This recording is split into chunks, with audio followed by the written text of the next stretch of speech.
Hello, and welcome to Ethics Express, Conflicts of Interest Explained in 5 minutes or less. I'm your host, Phil Weitzman, and here joining me again today is Ethan Carrier. For today's topic, we'll be discussing the city's post-employment rules. Ethan, my first question for you, the Conflicts of Interest law applies to people who work for New York City. So how can the board pursue enforcement cases against people after they leave city employment? Well, that's a good question, Phil. Basically, the answer is the board has legal jurisdiction to enforce the Conflicts of Interest law, including on former city employees.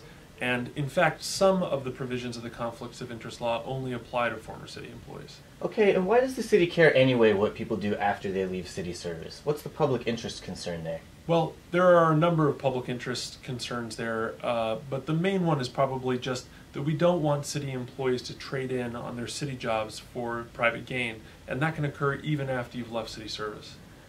Okay, so now I'm curious how the law tries to address these types of concerns. Let's get into talking about the specific rules. Well, before we talk about the post-employment rules, we should mention the rule that governs seeking private sector employment. That rule basically says that you can't seek private sector employment with a company you're dealing with as part of your city job.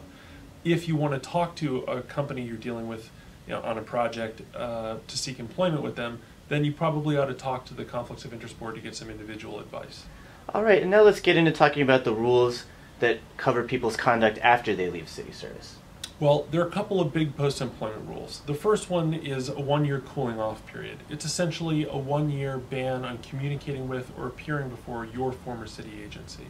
Wow, 1 year, that sounds like a long time. That's kind of strict. Yes, but you should keep in mind a few things. First of all, you should keep in mind that you can make non-business appearances and communications with your former agency.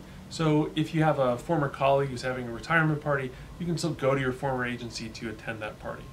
Secondly, you should keep in mind that you can still work behind the scenes on most agency-related stuff, just as long as you're not the person who's making the communications or appearances before your former agency. And third, you should keep in mind that there are a number of city agencies, and this rule only applies to the one that you used to work at. And that's true except for a handful of very senior city employees who have a broader prohibition.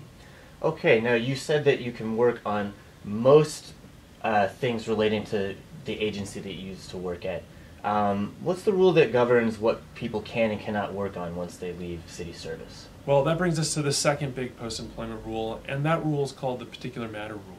And essentially what that rule says is if you're working on a particular matter in your job for the city and then you leave to go to the private sector, you can't work on that same particular matter. It can be a little tricky to figure out what a particular matter is and whether it's the same particular matter, and so this is another good place for you to contact the board to get individual advice.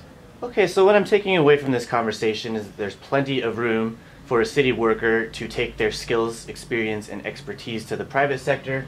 They just have to watch out about appearing before their former agency during this one-year cooling off period. They need to watch out to not work on the same particular matter once they join the private sector. And I would also assume that they have to be careful about sharing the city's confidential information with their new private sector employer. Yeah, that's a great point, Phil. Confidential information remains confidential even after you've left city service. Okay, now wrapping up, are there any exceptions to these post-employment rules that people might be interested to learn about? Well, the one exception to this is a government-to-government exception, and that exception says that if you leave city employment to go work for another government, like the federal government or a state government, then there's an exception to these prohibitions. Also, in extremely rare circumstances, the board can issue a waiver of these provisions if it determines that doing so is in the best interest of the city. Okay, and of course our viewers know that if they have more questions about this or any other conflicts of interest related topic, they can reach out to the board for free confidential legal advice by calling us at 212-442-1400 or by visiting our website at nyc.gov/ethics. Thanks again for joining us, Ethan. Sure thing, Phil. And thanks for watching. This has been another episode of Ethics Express, Conflicts of Interest Explained in 5 minutes or less. We'll see you next time.